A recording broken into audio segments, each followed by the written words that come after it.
Morning, guys. It's our third weekend. We're here working on the pond, and I just wanted to give you a quick update on what we're gonna do today. So today we're going to knock out the little land bridge that we left between the pond and the ditch. We're just gonna make the ditch part of the pond and rob some dirt while we're at it. There's the house way up there. We got a lot of dirt moved last weekend. We've got probably 60 or 70% of the dirt we need. So I'm gonna go ahead and connect this to the ditch. Here we go.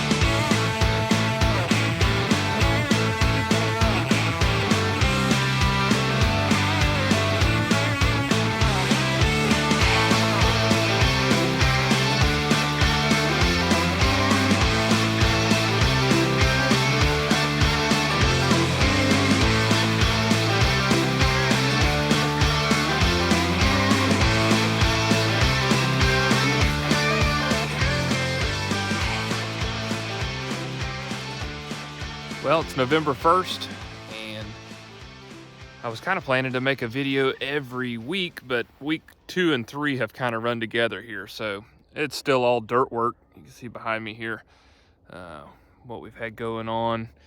We've had probably 5 full days of moving dirt, and then afternoons after work getting done as much as we can. So we're finally getting close. You can see the progress behind me here, and I'll walk you around and show you some more of that. We spent the afternoons in week 2 getting my tractor fixed. We had to fix the diesel injection pump on that, so we'll see that here in a minute too. But that's coming really handy, so we can run the backhoe on that tractor and use the John Deere back here to move dirt, and things are coming along. You can finally see things starting to take shape here. Those 2 left flags are the corners of the main house, and then here on the right you can see where the front porch will be. Front porch is 8 feet deep and about 32 feet wide. It's going to have a big exposed truss on the front to give the front some character. We don't want it to look like a pole barn, but so that's going to add a little bit of interest to the front side of the house. I was finally able to locate some big 4x10 timbers that we're going to use to build that front truss, so maybe we'll take a peek at those here in a minute as well. Got a big low spot here we're moving dirt to. You can see I've got some piled up here this afternoon. And then, so this is the main 40x80 section of the house here. Garage will be in that back left corner there. And you can see there's a flag there. That's the front left corner. And there's a flag hiding back over here. That's the back right corner. And then there's about a 48 foot by 12 back porch here. That's gonna have a shed style roof with some liner panel ceiling to give us some good space in the back. Hopefully one day we'll have a pool back here. We're gonna try and route our septic plumbing, all of our sewer pipes around the backyard so we can dig freely here in the future if we need to. The septic tank is way back in the backyard, about here, kind of where you see that rain gauge there. Septic tank is there, and the septic field is over there. Our repair area is back there, so we got quite a bit of backyard left here without obstructing anything. Let's go back and check out the pond where we've been excavating. We'll jump on the tractor and run back there And I'll bring up a scoop of dirt while we're at it, because if you're making the run, you better be bringing dirt. You can see over there we've got tons of topsoil piled up. I'm going to use all that to taper the sides of the mound there where the house is sitting. So let's take a quick ride.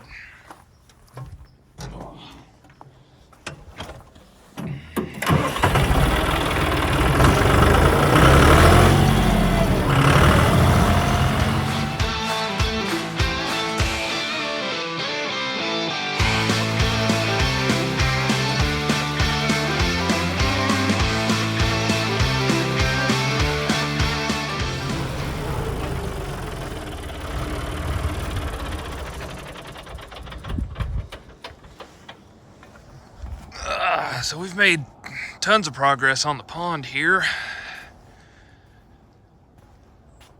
Got the Ford 3000 here with the backhoe. That came in really handy, getting to some spots that we couldn't get to that were either too soft for the tractor or too steep for the John Deere.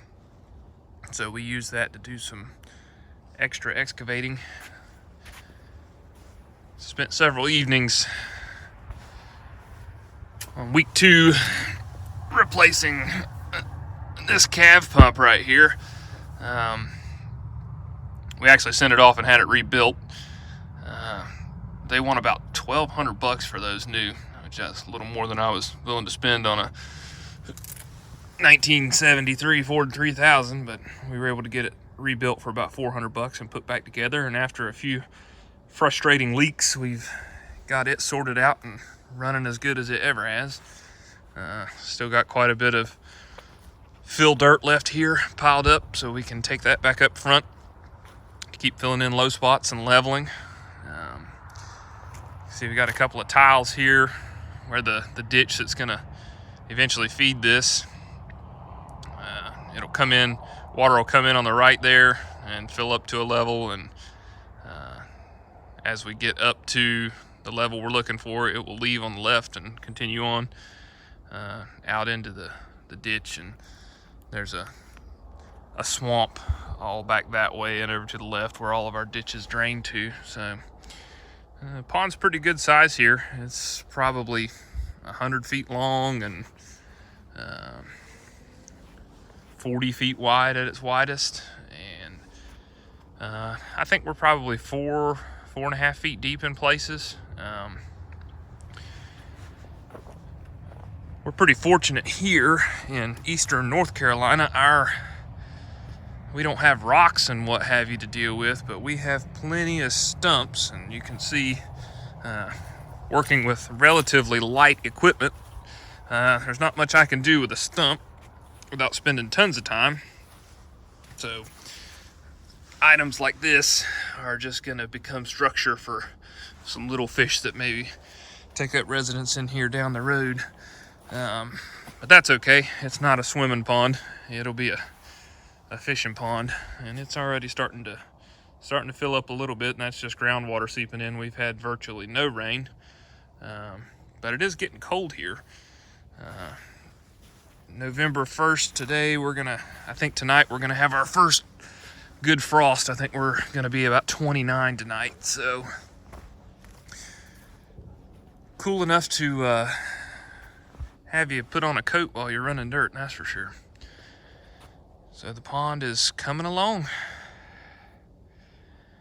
We'll do a little finish grading and get things tidied up back here, but mainly this was just a good site to harvest dirt from. We probably, by my calculations, we've got close to 20 dump truck loads of dirt moved, and so that's saving us a pretty penny.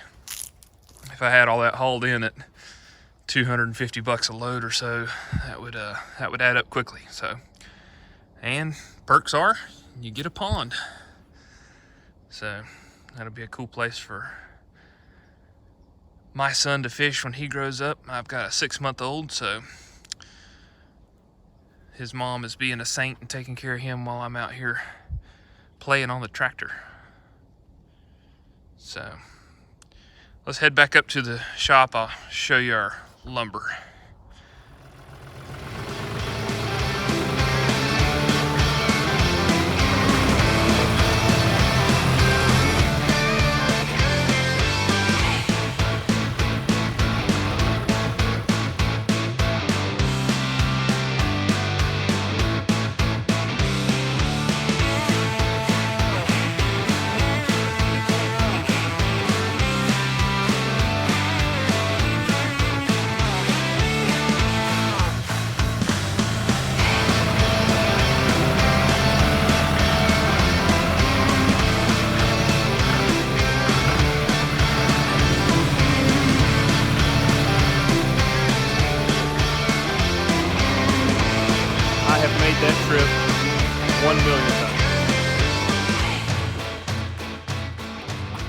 See here the timbers that we've picked up for our front truss. These are rough sawn 4x10s. Those two bottom ones are 20 foot long. And there's 5 12-footers there.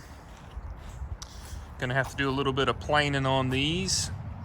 Get them gussied up a bit, but you can see here the size we're working with. Pretty large. So I am a metal worker by trade, tool and die maker, and so I'm planning on making some nice steel plates for these to do all of my joinery, and that'll be a nice decorative focal piece for the front to add some character to the front of this thing, so it's not just a rectangular box. We want to have something nice to look at on the front, so we're gonna have a exposed front truss on the gable end of the porch, and then we'll have a vaulted ceiling there with maybe some pine shiplap, and make that a nice little spot to sit out and have a coffee in the morning.